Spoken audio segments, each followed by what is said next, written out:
First ಕನ್ನಡಕ್ಕೆ ಸ್ವಾಗತ. ನಾನು ಉಮರ್ ಫಾರೂಕ್.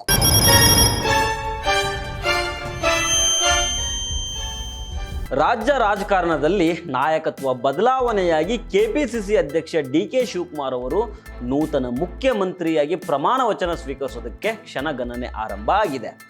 ಇನ್ನೊಂದು ಕಡೆ ಸಚಿವಾಕಾಂಕ್ಷಿಗಳ ದಂಡು ದೆಹಲಿಯಲ್ಲಿ ಬೀಡು ಬಿಟ್ಟಿದೆ. ಆದರೆ ಇದೇ ಹೊತ್ತಿನಲ್ಲಿ ಸಚಿವ ಸ್ಥಾನದ ಪ್ರಬಲ ಆಕಾಂಕ್ಷಿಯಾಗಿದ್ದ ಜಮೀರ್ ಅಹಮದ್ ಖಾನ್ ಅವರಿಗೆ ಭಾರೀ ಸಂಕಷ್ಟ ಎದುರಾಗಿದೆ. ಅದಕ್ಕೆ ಕಾರಣ ಆಗಿದ್ದು ದಾವಣಗೆರೆ ದಕ್ಷಿಣ ಉಪಚುನಾವಣೆಗೆ ಸಂಬಂಧಪಟ್ಟ ಒಂದು ವೈರಲ್ ಆಡಿಯೋ. ಹಾಗಾದರೆ ಏನಿದೆ ಆ ಆಡಿಯೋದಲ್ಲಿ? ಜಮೀರ್ ದೆಹಲಿ ಪ್ರವಾಸ ರದ್ದಾಗಿದ್ದ್ಯಾಕೆ? ಡಿ.ಕೆ. ಸುರೇಶ್ ಅವರು ದಿಢೀರ್ ಜಮೀರ್ ನಿವಾಸಕ್ಕೆ ಭೇಟಿ ನೀಡಿದ್ದರ ಉದ್ದೇಶ ಏನು? ಇದರ ಬಗ್ಗೆ ಡೀಟೇಲ್ ಆಗಿ ನೋಡ್ತಾ ಹೋಗೋಣ. ಆದರೆ ಅದಕ್ಕೂ ಮೊದಲು ನೀವಿನ್ನೂ ನಮ್ಮ ಚಾನಲನ್ನು ಸಬ್ಸ್ಕ್ರೈಬ್ ಮಾಡಿಲ್ಲ ಅಂದರೆ ದಯವಿಟ್ಟು ಸಬ್ಸ್ಕ್ರೈಬ್ ಮಾಡ್ಕೊಳ್ಳಿ. ಹಾಗೆ ಈ ವಿಡಿಯೋವನ್ನು ಕಡೇ ತನಕ ಮಿಸ್ ಮಾಡದೆ ನೋಡಿ.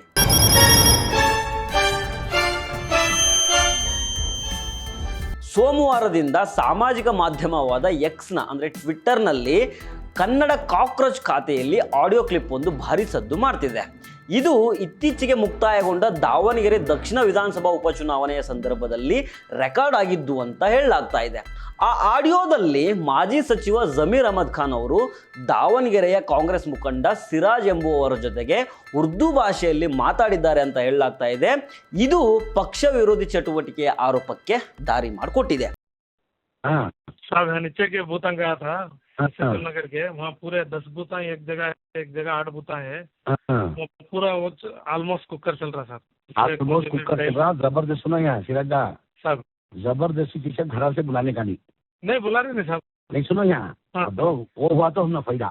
हूँ साहब हकीकत आदमी आ जाको बाहर आ जाको नहीं आ रहे साहब. नहीं सुनो मैं बोल कंप्लीट करने चीज बन साहब बोलो. अब आदमी परसेंटेज नहीं है हमारा. हूँ सर. जबरदस्ती कर को बाहर बुलाने का. हूँ सर. अब उन्होंने आई क्या होता भूता में गए तो वो कांग्रेस को दाल का आदत क्या करती भरोसा नहीं हमना. आई सोलंग बोल को इंडिपेंडेंट को भी एसजीपी दिलाओ. हूँ सर. नहीं है तो भी अच्छा है करूँ समय. हूँ सर वही सर कर रहे हैं. जबरदस्ती बुलाने का नहीं है. वो सादिक पहलवान का वार्ड कौन देख रही सो? सादिक पहलवान का वार्ड में हमारे वो अरब कर को एक छोकरा है. वहाँ जरा माइनस होना चैनल के को. हाँ करते छोड़ो साहब, हम उसका क्या भी चलने दे रहे नहीं. ಏಪ್ರಿಲ್ 9ರ ಮತದಾನದ ದಿನದಂದು ನಡೆದ ಸಂಭಾಷಣೆ ಎನ್ನಲಾದ ಈ ಆಡಿಯೋದಲ್ಲಿ ಕಾಂಗ್ರೆಸ್ ಅಭ್ಯರ್ಥಿ ಸಮರ್ಥ ಶಾಮ್ನೂರು ಅವರನ್ನು ಸೋಲಿಸುವ ಬಗ್ಗೆ ಚರ್ಚೆ ನಡೆದಿದೆ. ಮುಸ್ಲಿಂ ಸಮುದಾಯದ ಎಲ್ಲ ಮತಗಳು ಕಾಂಗ್ರೆಸ್ ಅಭ್ಯರ್ಥಿ ಸಮರ್ಥ್ಗೆ ಬೀಳಬಾರ್ದು, ಬದಲಾಗಿ ಪಕ್ಷೇತರ ಅಭ್ಯರ್ಥಿಗಳಿಗೂ ಬೀಳಬೇಕು ಅಂತ ಜಮೀರ್ ಅಹಮದ್ ತಮ್ಮ ಆಪ್ತನಿಗೆ ಸೂಚನೆ ಕೊಟ್ಟಿದ್ರು ಅಂತ ಹೇಳಲಾಗ್ತಾ ಇದೆ. ಮುಸ್ಲಿಮರು ವೋಟ್ ಆಗದಿದ್ರೂ ಪರವಾಗಿಲ್ಲ, ಆದರೆ ಕಾಂಗ್ರೆಸ್ಗೆ ಬೀಳುವ ಮತಗಳು ಮೈನಸ್ ಆಗಬೇಕು. ಬಂಡಾಯ ಎದ್ದು ಕಣದಿಂದ ಹಿಂದೆ ಸರಿದಿದ್ದ ಸಾದಿಕ್ ಪೈಲ್ವಾನ್ ವಾರ್ಡ್ನಲ್ಲಿಯೇ ಕಾಂಗ್ರೆಸ್ಗೆ ಮತಗಳು ಕಡಿಮೆ ಬರುವಂತೆ ನೋಡಿಕೊಳ್ಳಿ, ಹೆಚ್ಚಿನ ಸಂಖ್ಯೆಯಲ್ಲಿ ಪಕ್ಷೇತರರಿಗೆ ಮತ ಹಾಕಿಸಿ ಬಲವಂತದಿಂದ ಮನೆಯಿಂದ ಕರ್ಕೊಂಡ್ಬಂದು ಕಾಂಗ್ರೆಸ್ಗೆ ವೋಟ್ ಹಾಕಿಸ್ಬೇಡಿ ಅಂತ ಜಮೀರ್ ಅಹಮದ್ ತಮ್ಮ ಆಪ್ತನಿಗೆ ಸೂಚಿಸ್ತಾ ಇರೋದು ಈ ಆಡಿಯೋದಲ್ಲಿದೆ ಅಂತ ಹೇಳಲಾಗ್ತಾ ಇದೆ. ಅಷ್ಟಕ್ಕೂ ಜಮೀರ್ ಅಹಮದ್ ಖಾನ್ ಇಂತಹ ಮಾತುಗಳನ್ನು ಆಡೋದಕ್ಕೆ ಕಾರಣ ಏನು ಅನ್ನೋ ಚರ್ಚೆ ಕೂಡ ಶುರುವಾಗಿದೆ. ದಾವಣಗೆರೆ ಉಪಚುನಾವಣೆ ವೇಳೆ ಮುಸ್ಲಿಂ ಸಮುದಾಯಕ್ಕೆ ಟಿಕೆಟ್ ಕೊಡಬೇಕು ಅಂತ ಜಮೀರ್ ಅಹಮದ್ ಖಾನ್ ಭಾರಿ ಕಸರತ್ತನ್ನು ನಡೆಸಿದ್ರು. ತಮ್ಮ ಆಪ್ತ ಅಬ್ದುಲ್ ಜಬ್ಬಾರ್ಗೆ ಟಿಕೆಟ್ ಕೊಡಿಸೋದಕ್ಕೆ ಒತ್ತಡ ಕೂಡ ಹಾಕಿದ್ರು. ಆದರೆ ಹೈಕಮಾಂಡು ಶಾಮ್ನೂರ್ ಶಿವಶಂಕರಪ್ಪನವರ ಮೊಮ್ಮಗ ಸಮರ್ಥ ಶಾಮ್ನೂರ್ಗೆ ಟಿಕೆಟ್ ಅನ್ನು ಕೊಟ್ಟಿತ್ತು. ಇದರಿಂದ ಸಿಟ್ಟಾಗಿದ್ದ ಜಮೀರ್ ಅಹಮದ್ ಖಾನ್ ಬನ ಚುನಾವಣಾ ಪ್ರಚಾರದಿಂದ ಅಂತರವನ್ನು ಕಾಯ್ಕೊಂಡಿತ್ತು. ಈಗ ಅದೇ ಸಮರ್ಥ ಶಾಮ್ನೂರ್ ಅವರು ಜಮೀರ್ ಅಹಮದ್ ವಿರುದ್ಧ ಹೈಕಮಾಂಡ್ಗೆ ದೂರು ಕೊಡುವ ಎಚ್ಚರಿಕೆಯನ್ನು ಕೊಟ್ಟಿರೋದು ಜಮೀರ್ ಅಹಮದ್ ಖಾನ್ಗೆ ನಿದ್ದೆಗೆಡಿಸಿದೆ. ಈ ಆಡಿಯೋ ವಿವಾದದ ಬೆನ್ನಲ್ಲೇ ಜಮೀರ್ ಅಹಮದ್ ಖಾನ್ ತಕ್ಷಣ ಎಚ್ಚೆತ್ತುಕೊಂಡಿದ್ದಾರೆ. ಮಾಧ್ಯಮಗಳಲ್ಲಿ ಪ್ರಸಾರ ಆಗ್ತಾ ಇರುವ ಆಡಿಯೋ ಸಂಪೂರ್ಣ ಫೇಕ್. ಇದು ನನ್ನ ಧ್ವನಿಯನ್ನು ದುರುಪಯೋಗ ಪಡಿಸ್ಕೊಳ್ಳೋದಕ್ಕೆ AI ತಂತ್ರಜ್ಞಾನ ಬಳಸಿ ಈ ಆಡಿಯೋ ಸೃಷ್ಟಿ ಮಾಡಲಾಗಿದೆ. ಗೊಂದಲ ಮೂಡಿಸೋದಕ್ಕೆ ಕಿಡಿಗೇಡಿಗಳು ಮಾಡಿರುವ ಕೃತ್ಯ ಇದು. ಇದರ ವಿರುದ್ಧ ಸೈಬರ್ ಕ್ರೈಮ್ ಪೊಲೀಸರಿಗೆ ದೂರು ಕೊಡ್ತೀನಿ ಅಂತ ಜಮೀರ್ ಅಹಮದ್ ಖಾನ್ ಸ್ಪಷ್ಟನೆಯನ್ನು ಕೊಟ್ಟಿದ್ದಾರೆ. ಅಷ್ಟೇ ಅಲ್ಲ, ಯಾವ ತನಿಖೆಗಾದರೂ ನಾನು ಸಿದ್ಧ ಅಂತ ಸವಾಲು ಕೂಡ ಹಾಕಿದ್ದಾರೆ. ಆಡಿಯೋ ಅಸಲಿಯೋ ಅಥವಾ ನಕಲಿಯೋ ಅನ್ನೋದು ತನಿಖೆಯಿಂದ ತಿಳಿದು ಬರಬೇಕಾಗಿದೆ. ಆದರೆ ಈ ವಿವಾದ ಜಮೀರ್ ಅಹಮದ್ ಖಾನ್ಗೆ ದೊಡ್ಡ ರಾಜಕೀಯ ಹಿನ್ನಡೆಯನ್ನು ತಂದಿಟ್ಟಿದೆ ಅಂದರೂ ತಪ್ಪಾಗಲಿಕ್ಕಿಲ್ಲ. ಸೋಮವಾರ ಬೆಳಗ್ಗೆ ವಿಶೇಷ ವಿಮಾನದಲ್ಲಿ ಸಿಎಂ ಸಿದ್ದರಾಮಯ್ಯ ಜೊತೆಗೆ ದೆಹಲಿಗೆ ಹೋಗೋದಕ್ಕೆ ಸಿದ್ಧವಾಗಿದ್ದ ಜಮೀರ್ಗೆ ಖುದ್ದು ಸಿದ್ದರಾಮಯ್ಯನವರೇ ಬ್ರೇಕ್ ಹಾಕಿದ್ದಾರೆ. ವಿಮಾನ ನಿಲ್ದಾಣದ ತನಕೂ ಹೋಗಿದ್ದ ಜಮೀರ್ ಅಹಮದ್ ಖಾನ್ ಸಿದ್ದರಾಮಯ್ಯ ಅವರನ್ನು ಬೀಳ್ಕೊಟ್ಟು ವಾಪಸ್ಸು ಬಂದಿದ್ದಾರೆ. ಈಗಾಗಲೇ ಆಡಿಯೋ ವಿವಾದ ಸೃಷ್ಟಿಯಾಗಿದೆ. ಈ ಹೊತ್ತಿನಲ್ಲಿ ಫ್ಯೂಚರ್ನಲ್ಲಿ ನೀವು ದೆಹಲಿಗೆ ಬಂದರೆ ಹೈಕಮಾಂಡ್ ಮುಂದೆ ನೆಗೆಟಿವ್ ಆಗಿ ಬಿಂಬಿತ ಆಗಬಹುದು, ಸದ್ಯಕ್ಕೆ ಬೆಂಗಳೂರಿನಲ್ಲೇ ಇರಿ ಅಂತ CM ಸಿದ್ದರಾಮಯ್ಯ ಸೂಕ್ಷ್ಮವಾಗಿ ಸಲಹೆ ಕೊಟ್ಟಿದ್ದರಿಂದ ಜಮೀರ್ ಅಹಮದ್ ಖಾನ್ ಬೆಂಗಳೂರಿನಲ್ಲೇ ಉಳ್ಕೊಂಡಿದ್ದಾರೆ. ಇದರಿಂದಾಗಿ ಹೈಕಮಾಂಡ್ ಮುಂದೆ ಜಮೀರ್ ಅಹಮದ್ ಪರವಾಗಿ ಗಟ್ಟಿಯಾಗಿ ಬ್ಯಾಟಿಂಗ್ ಮಾಡೋದಕ್ಕೆ ಸಿದ್ದರಾಮಯ್ಯನವ್ರಿಗೂ ಕೂಡ ಮುಜುಗರ ಉಂಟಾಗಿದೆ. ದೆಹಲಿ ಪ್ರವಾಸ ರದ್ದಾಗ್ತಾ ಇದ್ದಂಗೆ ತೀವ್ರ ಆತಂಕಕ್ಕೆ ಒಳಗಾದ ಜಮೀರ್ ಅಹಮದ್ ಖಾನ್ ಬೆಂಗಳೂರಿನ ಶಿವಾನಂದ ಸರ್ಕಲ್ ಬಳಿಯ ಖಾಸಗಿ ಗೆಸ್ಟ್ ಹೌಸ್ನಲ್ಲಿ ಮುಸ್ಲಿಂ ನಾಯಕರು ಹಾಗೂ MLC ನಸೀರ್ ಅಹಮದ್ ಖಾನ್ ಜೊತೆಗೆ ರಹಸ್ಯ ಸಭೆಯನ್ನು ನಡೆಸಿದ್ದಾರೆ. ಹೈಕಮಾಂಡ್ಗೆ ಯಾವ ರೀತಿ ಸ್ಪಷ್ಟನೆಯನ್ನು ಕೊಡಬೇಕು ಅಂತ ತಂತ್ರವನ್ನು ರೂಪಿಸಿದ್ದಾರೆ. ಇದರ ಬೆನ್ನಲ್ಲೇ ಇವತ್ತು ಮಂಗಳವಾರ ಮಾಜಿ ಸಂಸದ ಹಾಗೂ DK ಶಿವಕುಮಾರ್ ಅವರ ಸಹೋದರ DK ಸುರೇಶ್ ಅವರು ಜಮೀರ್ ಅಹಮದ್ ಖಾನ್ ಅವರ ಸರ್ಕಾರಿ ನಿವಾಸಕ್ಕೆ ದಿಢೀರ್ ಭೇಟಿ ನೀಡಿ ಸಮಾಲೋಚನೆಯನ್ನು ನಡೆಸಿದ್ದಾರೆ.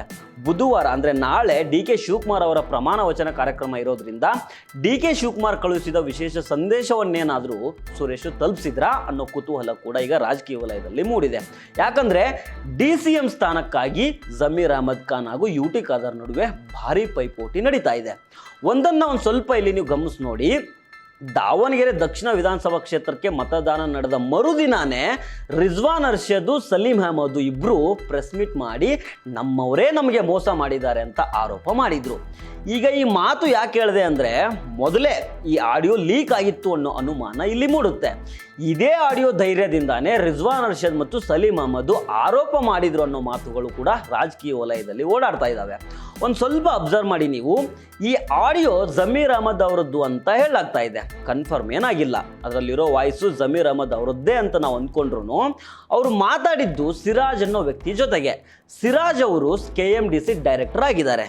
ಇವರು ಜಮೀರ್ ಅಹಮದ್ಗೆ ತುಂಬ ಪರಮಾಪ್ತ ವ್ಯಕ್ತಿ. ಈಗಿದ್ಮೇಲೆ ಆಡಿಯೋ ಹೊರಗಡೆ ಬಂದಿದ್ದು ಹೇಗೆ?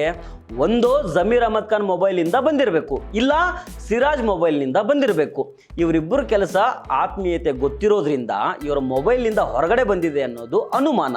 ಇದಕ್ಕೆ ಪೂರಕವಾಗಿರೋ ಇನ್ನೊಂದು ಇನ್ಸಿಡೆಂಟ್ ಹೇಳ್ತೀನಿ ನಿಮಗೆ. ಏಪ್ರಿಲ್ 28ನೇ ತಾರೀಕು ಆವಾಗ ಮತದಾನ ಎಲ್ಲ ಮುಗಿದಿತ್ತು, ಆದರೆ ರಿಸಲ್ಟ್ ಬಂದಿರಲಿಲ್ಲ. ಮೇ 4ನೇ ತಾರೀಕು ರಿಸಲ್ಟ್ ಬಂದಿರೋದು. ಸಿದ್ದರಾಮಯ್ಯನವರೇ ಚೀಫ್ ಮಿನಿಸ್ಟರ್ ಆಗಿದ್ದರು. ಏಪ್ರಿಲ್ 28ನೇ ತಾರೀಕು ಸಿದ್ದರಾಮಯ್ಯನವರು ಗುಪ್ತಚರ ವಿಭಾಗದ ADGP ಆಗಿದ್ದ S ರವಿ ಅವರನ್ನ ಟ್ರಾನ್ಸ್ಫರ್ ಮಾಡಿದ್ರು. ಆ ಜಾಗಕ್ಕೆ IPS ಅಧಿಕಾರಿ ಲಾಬುರಾಮ್ ಅವರನ್ನು ತಂದು ಕೂರಿಸಿದ್ರು.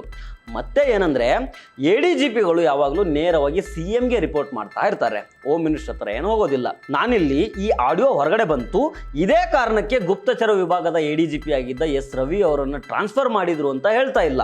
ಬಟ್ ನೀವು ಡಾಟ್ಸ್ ಕನೆಕ್ಟ್ ಮಾಡ್ತಾ ಹೋಗಿ, ಎಲೆಕ್ಷನ್ನು, ಆಡಿಯೋ ಇಬ್ಬರು ಆಪ್ತರು, ಇಬ್ಬರು ಮೊಬೈಲ್ನಿಂದನೂ ಹೊರಗಡೆ ಬಂದಿರೋ ಸಾಧ್ಯತೆಗಳು ಕಡಿಮೆ. ಅದಾದಮೇಲೆ ADGPಗಳ ವರ್ಗಾವಣೆ. ಇದೆಲ್ಲ ಆದಮೇಲೆ ಜಮೀರ್ ಆಪ್ತ ಬಳಗದ ತಲೆದಂಡ ಶುರುವಾಯಿತು. MLC ಅಬ್ದುಲ್ ಜಬ್ಬಾರ್ ಅವರನ್ನ ಪಕ್ಷದಿಂದನೇ ಉಚ್ಚಾಟನೆ ಮಾಡಲಾಯಿತು. CMಗೆ ಪೊಲಿಟಿಕಲ್ ಸೆಕ್ರೆಟರಿ ಆಗಿದ್ದ ನಾಸಿರ್ ಅಹಮದ್ ಅವರನ್ನ ಆ ಹುದ್ದೆಯಿಂದಾನೇ ತೆಗೆಯಲಾಯಿತು. ಅಲ್ಲಿ ಅಬ್ದುಲ್ ಜಬ್ಬಾರ್ನ KPCC ಪ್ರೆಸಿಡೆಂಟ್ DK ಶಿವಕುಮಾರ್ ಕಿತ್ತಾಕಿದ್ರು. ಆದರೆ ಇಲ್ಲಿ ಸಿದ್ದರಾಮಯ್ಯನವರೇ ನಸೀರ್ ಅಹಮದ್ ಅವರನ್ನ ತೆಗೆದುಹಾಕಿದ್ರು. ಇನ್ನೇನು ಜಮೀರ್ ಅಹಮದ್ ತಲೆದಂಡ ಕೂಡ ಆಗುತ್ತೆ ಅನ್ನೋ ಮಾತುಗಳು ಜೋರಾಗಿ ಕೇಳಿ ಬರ್ತಾ ಇತ್ತು. ಆದರೆ ಜಮೀರ್ ಅಹಮದ್ ಖಾನ್ ಬ್ಯಾಲೆನ್ಸಿಂಗ್ ಗೇಮ್ ಆಡಿದ್ರು. ಒಂದ್ ಕಡೆ ದಾವಣಗೆರೆ ವಿಚಾರದಲ್ಲಿ ಸೈಲೆಂಟ್ ಆಗಿ ಇದ್ರೂ, ಇನ್ನೊಂದು ಕಡೆ ಕೇರಳಕ್ಕೆ ಹೋಗಿ ಭರ್ಜರಿ ಕೆಲಸ ಮಾಡಿದ್ರು. ಅಲ್ಲಿ ಮುಸ್ಲಿಂ ಲೀಗ್ ಇದ್ರೂ ಮುಸ್ಲಿಮರ ಓಟುಗಳು ಕಾಂಗ್ರೆಸ್ ಕಡೆ ಬರುವಂತೆ ನೋಡಿಕೊಂಡ್ರು.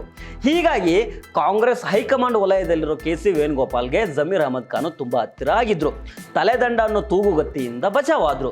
ನನಗೆ ಸಿಕ್ಕಿರೋ ಇನ್ನೊಂದು ಮಾಹಿತಿ ಏನಂದ್ರೆ, ಜಮೀರ್ ಅಹಮದ್ ಖಾನ್ DCM ಆಗೋದು ಪಕ್ಕ ಆಗಿತ್ತಂತೆ. ಅಂದ್ರೆ ಅವರೊಬ್ಬರೇ DCM ಆಗಿರ್ತಾರೆ ಅನ್ನೋ ಮಾಹಿತಿ ಕೂಡ ಇತ್ತು. ಈಗ ದಲಿತ ಸಮುದಾಯದಿಂದ ಪ್ರಿಯಾಂಕ್ ಖರ್ಗೆ ಇಲ್ಲ ಪರಮೇಶ್ವರ್, ಲಿಂಗಾಯತ ಸಮುದಾಯದಿಂದ MB ಪಾಟೀಲ್ ಇಲ್ಲ ಈಶ್ವರ್ ಖಂಡ್ರೆ, ಅದೇ ರೀತಿ ಮುಸ್ಲಿಂ ಸಮುದಾಯದಿಂದ UT ಖಾದರ್ ಅಥವಾ ಜಮೀರ್ ಅಹಮದ್ ಖಾನ್ DCM ಆಗ್ತಾರೆ ಅನ್ನೋ ಮಾತುಗಳು ಓಡಾಡ್ತಾ ಇದ್ವು. ಆದ್ರೆ ನನಗೆ ಸಿಕ್ಕಿರೋ ಮಾಹಿತಿ ಪ್ರಕಾರ ಇವ್ರು ಯಾರು DCM ಆಗಲ್ಲ. DK ಶಿವಕುಮಾರ್ ಚೀಫ್ ಮಿನಿಸ್ಟರ್ ಆಗ್ತಾರೆ, ಅವ್ರ ಜೊತೆಗೆ ಜಮೀರ್ ಅಹಮದ್ ಒಬ್ರು ಮಾತ್ರ DCM ಆಗಿರ್ತಾರೆ ಅನ್ನೋ ಸುದ್ದಿ ಕೂಡ ಇತ್ತು. ಈಗ ನೋಡಿದ್ರೆ ವೈರಲ್ ಆಗಿರೋ ಆಡಿಯೋ ಜಮೀರ್ಗೆ ಕುತ್ತು ತರೋ ಸಾಧ್ಯತೆ ಇದೆ. ಉದ್ದೇಶಪೂರ್ವಕವಾಗಿ ಆ ಆಡಿಯೋವನ್ನ ಈಗ ವೈರಲ್ ಮಾಡಿರೋ ರೀತಿ ಕಾಣ್ತಾ ಇದೆ. ಯಾಕಂದ್ರೆ ಎಕ್ಸ್ನಲ್ಲಿ ಅಂದ್ರೆ ಟ್ವಿಟ್ಟರ್ನಲ್ಲಿ ಸೋಮವಾರ ಬೆಳಗ್ಗೆ ನಸುಕಿನ ಜಾವ 3-4 ಗಂಟೆಗೆ ಅಕೌಂಟ್ ಕ್ರಿಯೇಟ್ ಆಗಿ ಅದರಲ್ಲಿ 2 ವಿಡಿಯೋಗಳನ್ನ ಪೋಸ್ಟ್ ಮಾಡಲಾಗಿದೆ.